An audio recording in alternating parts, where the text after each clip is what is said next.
This call is from a federal prison.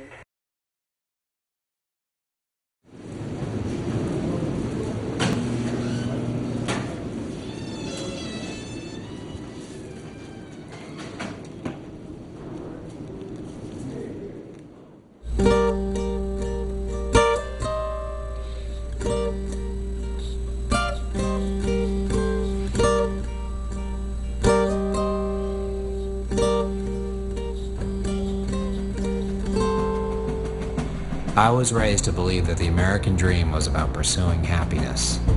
As much as I hate to admit it, my happiness occasionally counted on the freedom to consume various substances. But it was the legal substances that changed my life forever. Now I question the motives that go into creating our modern drug laws, and the people who have been elected to protect us have become some of the people I fear the most.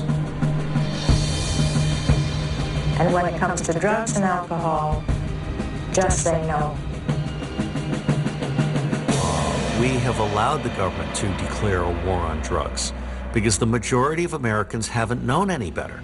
And they haven't really understood that all of this is a massive deception. It's a massive profit scheme. We must wage what I have called total war against public enemy number one in the United States, the problem of dangerous drugs. They can't even keep drugs out of the prison system. You know, they have guys in prison that ODs and things of that nature, even in the home. What's happening here in America is that our government is inadvertently supplying the hard drugs to the people in this country. Then they're putting the people who use them in this country in jail. Fixated on terror, most Americans have forgotten they are fighting another war. Watch a nigga say, "So a eyeball" back to your mama's sunny day, crying. But from its inception, the drug war has become the longest, most costly and destructive war in American history. The drug war is a perfect continuing example of why we will never win the war on terrorism, because it captures the ineffectiveness of the U.S. government, and it captures the fact that it's being used against poor people and not against the people who benefit most from drugs, which are the bankers that launder the money. We don't send nicotine addicts to jail, and we don't send alcoholics to jail. We shouldn't send drug addicts to jail. Oh my God, do you mean they'll legalize marijuana and you can buy heroin at 7-Eleven? People have to realize that most of our history, we didn't have federal laws against the use of drugs. $50 billion a year at the local, state, and national level, clogging our courts year after year. I mean, people fighting the drug war need to articulate that what we're after is not blanket legalization, but decriminalization. Why in the world do we have millions of innocent young people wasting away in prison when the big people who are committing these huge, atrocious crimes are getting away every day? My own personal opinion, I think the jail cell is better than the rehab.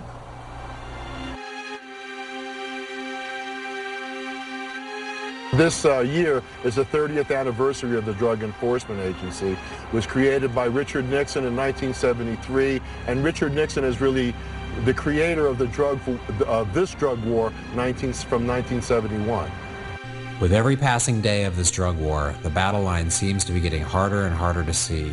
And yet it's almost impossible to believe that the same rules apply to everyone.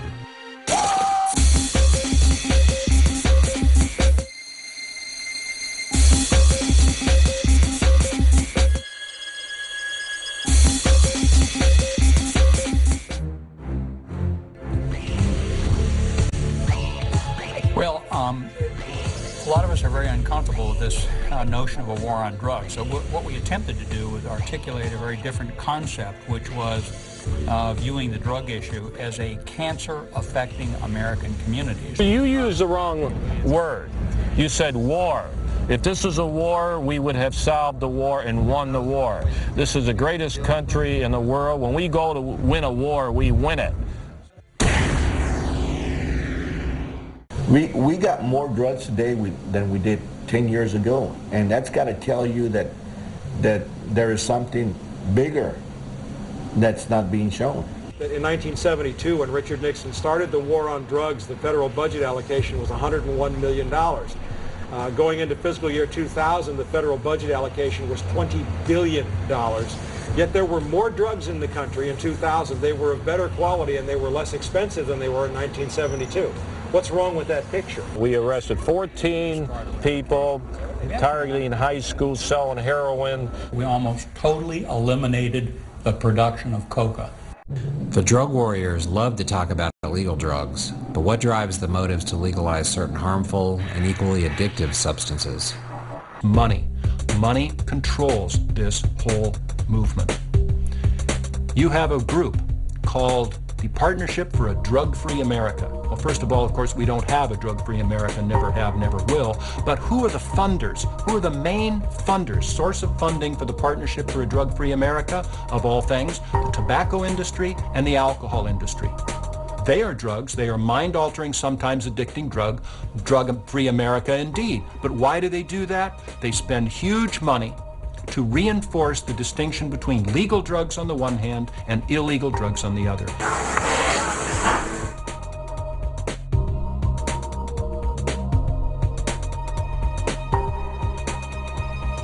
I had lost 2 family members and a best friend in a very short span of time to alcohol, cigarettes, and legal prescription drugs.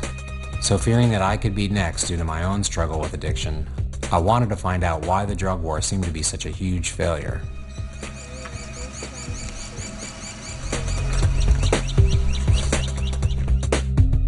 When Nixon started the drug war, I was far too young to understand its implications. Living in white Texas suburbia, growing up in the 60s and 70s, I consider my childhood to be pretty average. An older sister and brother, a stay-at-home mom, and a father who ended up being a top executive of a big corporation. For us, the drug war was something that had no bearing on our lives, and even though my parents were both heavy drinkers, they never crashed a car, never lost a job, never missed a mortgage payment. On the contrary, my parents were pillars of responsibility, symbols of the post-World War II generation who had earned the right to live and drink the American dream.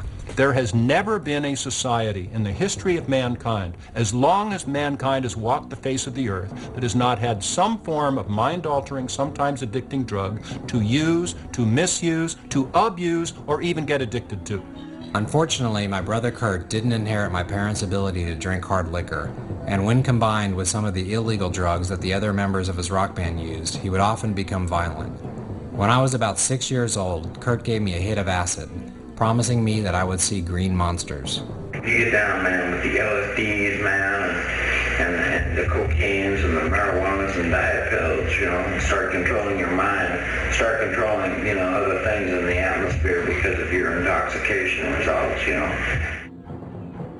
As it turned out, it was only an allergy pill, but shortly after, Kurt's behavior landed him in the state hospital, where all the doctors convinced my parents that acid and marijuana had caused my brother to become a paranoid schizophrenic. The drug problem is devastating to a lot of people. Drugs do not discriminate, they do everybody. When Nixon created the DEA, they started the National Drug Scheduling. Schedule number 1 being the most dangerous drug with 0 medical value, down to Schedule 5 being the least dangerous with medical value.